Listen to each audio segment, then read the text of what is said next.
Wala na anak. Doon ka mag-focus. Pasok ko ng bahay, direkto ko sa kwarto. Tawag ko ulit. Ay, tagising na. Magdadahilan ka pa sana, no? Hindi, binibidyo mo na naman ako.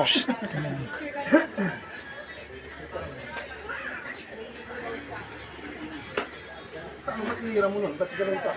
Nag-gym ka nun? Gym sa Bered, daw eh. Parang yung inom namin ni Joey. Ba't nag-inom kayo ni Johnson na? Oo.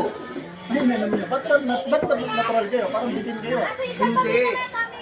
Kundi, si Johnson nun. Sino ba? Narata dito. Huli nang dumating si Johnson nun, no? Nakatulog na nga ako nun eh. Tira ko lang. Tumigaan niya ako nun eh.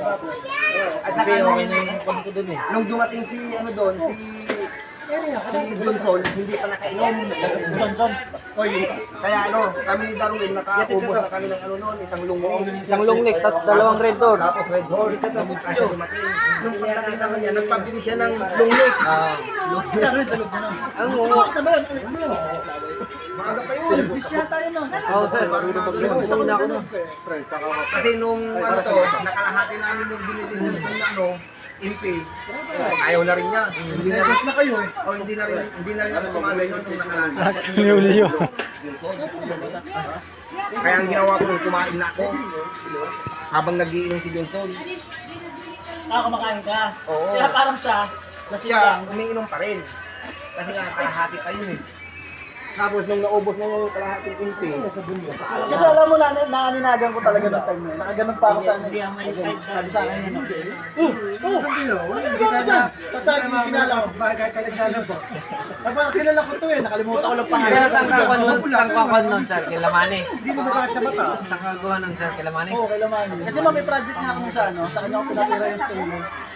Ayo, meron doon. Nagbabis ka. Tinanong sa akin yung umaga eh. Kasi siya.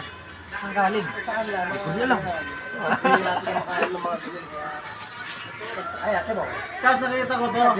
Sabi ko, hatid lang kita. Hatid mo ako. Hatid din kita rito po. Sige, sakay. Puta, i-start na na. i-start nga yung sanakyan nun. Hulyo!